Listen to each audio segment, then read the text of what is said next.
kalau bisa cepat hafal, tidak lupa-lupa. Ya. Ada orang-orang tertentu yang Masya Allah hafalnya cepat, bukan mau ingat, mau lupa susah. Bukan mau ingat, mau lupa susah. Ada yang begitu tuh. Di antaranya Imam Sulaiman, dikenal dengan Abu Daud. Kemarin saya ceritakan ya, yang lahir tahun 202 Hijriah, Abu Daud As-Sijistani. Itu ulama yang sangat luar biasa, ketika menghafal cepat, mau lupa susah.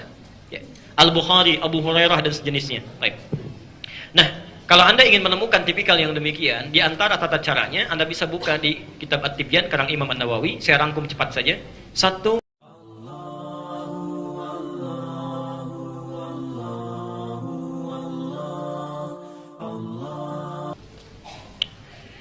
pertama ada empat sifat hafalan.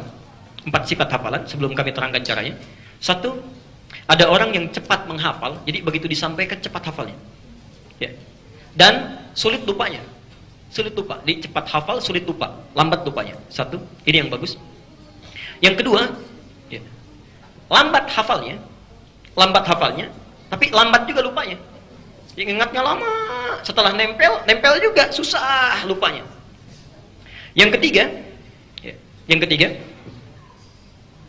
cepat hafalnya, cepat lupanya. Baru dihafalkan begini, oh hadis nomor sekian, keluar dari masjid lupa lagi. Bisa ya. Yang terakhir ini yang agak repot. Lambat hafalnya, cepat lupanya. Sudah ditulis-tulis dia, begitu dihafalkan, langsung lupa. Ini yang berbahaya ya. Anda pilih mana di antara yang empat ini? Nah, cepat hafal, lambat. Kalau bisa cepat hafal, tidak lupa-lupa. Ada orang-orang tertentu yang Masya Allah hafalnya cepat, bukan mau ingat, mau lupa susah. Bukan mau ingat, mau lupa susah. Ada yang begitu tuh. Di antaranya Imam Sulaiman, dikenal dengan Abu Daud. Kemarin saya ceritakan ya, yang lahir tahun 202 Hijriah, Abu Daud As-Sijistani. Itu ulama yang sangat luar biasa, ketika menghafal cepat, mau lupa susah. Ya. Al-Bukhari, Abu Hurairah dan sejenisnya. Baik. Nah, kalau Anda ingin menemukan tipikal yang demikian, di antara tata caranya, Anda bisa buka di kitab At-Tibyan karang Imam An-Nawawi. Saya rangkum cepat saja. Satu, meluruskan niat. Meluruskan niat saat mau belajar.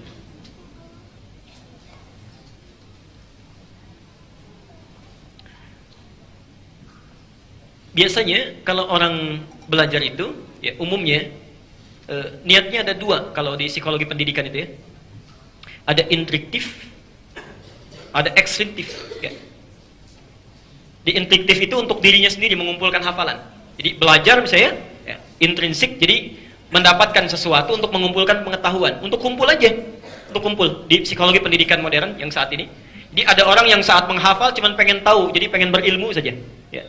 Ada ekstrinsik. Ekstrinsik itu mengumpulkan ilmu untuk tujuan yang lain. Kalau bahasa anak sekolah sekarang, menuntut ilmu untuk dapat kerjaan, menuntut ilmu untuk dapat ijazah. Jadi ilmu itu cuma jembatan saja, yang penting kerjaan dicapai. Yang seperti ini yang agak bahaya ini, karena saat kerja ilmunya lupa. Ya. Nah, Islam tidak keduanya. Islam tidak pada keduanya. Karena Islam ini memadukan keduanya dengan niat namanya, dengan niat. Kalau Anda belajar hanya sekedar ingin mendapatkan pengetahuan yang melekat pada diri sendiri, diri pribadi sifatnya. Pelan-pelan. Karena sifatnya manusiawi, diri pribadi, ya, setiap manusia pasti punya keterbatasan, terbatas. Kalau batasnya ini sudah hilang, maka ilmu tidak mudah untuk diserap. Misal, semakin sepuh, kan daya ingat semakin berkurang ya. Berarti setiap pribadi pun punya keterbatasan. Tapi kalau Anda inginkan untuk kepentingan yang lain, dunia misalnya yang lain, dunia, maka saat dunia dicapai, ilmu pun bisa berkurang. Kalau Anda ingin mendapatkan ilmu yang terus menempel, melekat di dalam jiwa, tidak hilang, maka titipkan, mintakan, niatkan untuk yang tidak pernah punya batasan. Siapa? Allah.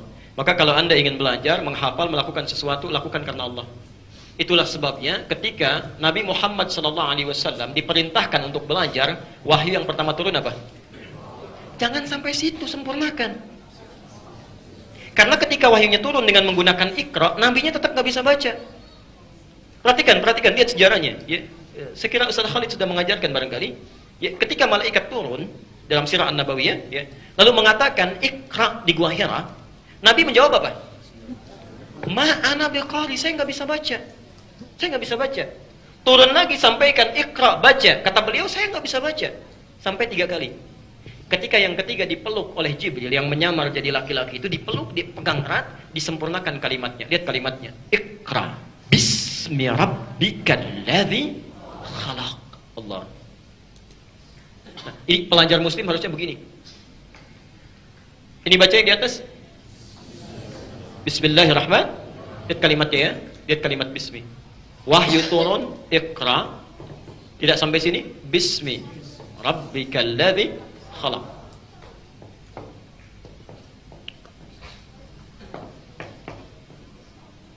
Satu, dua, tiga. Perhatikan sini. Saat kalimatnya disempurnakan, seketika Nabi bisa mengikuti bacaannya. Ya. Seakan-akan ada isyarat di sini, Muhammad baca. Jangan karena engkau tidak pernah punya guru yang mengajarkan. Kamu tidak pernah bisa ada kesempatan untuk belajar.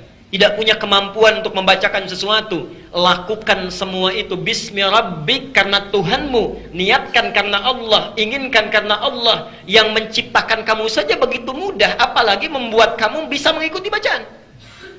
Maka ketika sesuatu dilakukan karena Allah, Nabi yang tadinya tidak bisa mengucapkan bacaan itu ditanamkan oleh Allah Qur'annya dalam dirinya. Maka turunlah Quran, dibacakan oleh beliau, baru bisa membaca. Iqra, Iqra, Iqra, mengikuti bacaannya. Di sini ada isyarat, mohon maaf ya, jangankan yang susah, jangankan yang sulit, yang mustahil pun, kalau Anda lakukan karena Allah, maka akan dimudahkan oleh Allah. Saya usia sudah 70 tahun Pak, kayaknya kalau untuk menghafal Al-Quran, sudah hilang kesempatannya, apalagi Qurannya setebal ini misalnya. Anda 70 tahun, ada yang 82 tahun nggak bisa baca, nggak bisa nulis, cuman mendengar saja, 2 tahun hafal Quran. 2 tahun hafal Quran. Anda yang bisa baca, bisa nulis. Masya Allah. Masa sudah 2 tahun belum hafal-hafal juga? Ya. Sampai kapan? Ya. Lihat sini. Karena itulah, kalimat bismi dalam ayat Iqra, ba-nya menggunakan alif begini.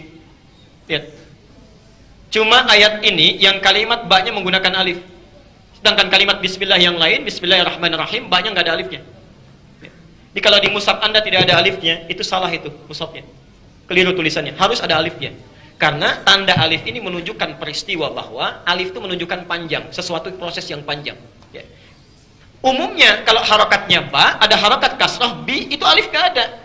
Kalau ada ya wajar, tapi alif gak ada. Karena alif itu biasanya menunjukkan satu makna, huruf yang dibaca a panjang. Ada huruf ta begini, dikasih alif begini, baca ta. Ada huruf fa, dikasih alif, baca fa. Selalu a panjang. Kok bisa yang ini harokatnya ba, kasrah, tapi ada alifnya? Ingin menunjukkan pesan kepada kita bahwa ini menunjuk satu kisah. Ada orang yang ketika diminta baca, panjang prosesnya, nggak bisa-bisa. Tapi ketika dilakukan karena Allah, begitu cepatnya. Saking cepatnya, pengen cepat dikuasai. Ya. Sudah bisa dibacakan, pengen cepat-cepat. Sampai turun ayat di Quran surah 75, ayat 16 sampai 18 itu. La tuharrik bihi lisanaka lita'jala bi. Muhammad, jangan cepat-cepat engkau lafadzkan itu untuk sekadar menghafalkannya. Kenapa? Inna jama'nahu wa qur'anah. Karena kami sudah tanamkan itu dalam jiwamu. Orang-orang yang mengingat, menghafal karena Allah, dia tidak akan capek mengingatnya. Allah yang akan tanamkan apa yang diingatnya dalam jiwanya. Jelas sampai sini? Jadi coba cek, barangkali anak-anak agak terlambat menghafal, mengingat dalam pelajaran di sekolahnya, karena mungkin tidak diarahkan meniatkan pelajarannya karena Allah. Ya. Termasuk Anda yang datang ke sini mau taklim, mungkin agak sulit mengingat sesuatu. Coba cek niatnya, sudah benar belum karena Allah? Yang kalian kesini ketemu teman, ya, pengen cuma lihat ustadznya, macam-macam dan sebagainya, ya, hati-hati. Ya, baik. Yang kedua, saya agak cepat. Satu niat, yang kedua kesungguhan. Ada kesungguhan. Sungguh. Di antaranya mencatat, ya, berdoa. Sebelum belajar berdoa dulu. Allahumma faqihni fid din wa 'allimni ta'wil. Ya, Allah akan kuatkan insyaallah. Yang ketiga, tingkatkan amal soleh. Ini intinya, tingkatkan amal soleh. Karena ilmu itu cahaya. Cahaya Allah itu hanya akan diturunkan, ya, kepada orang yang beramal soleh. Dan yang terakhir, meninggalkan maksiat. Jauhi maksiat. Kalau Anda sudah bisa mengerjakan yang keempat ini, maka insya Allah Allah akan jaga, ya, kekuatan ingatan Anda dan selalu berada dalam kebaikan.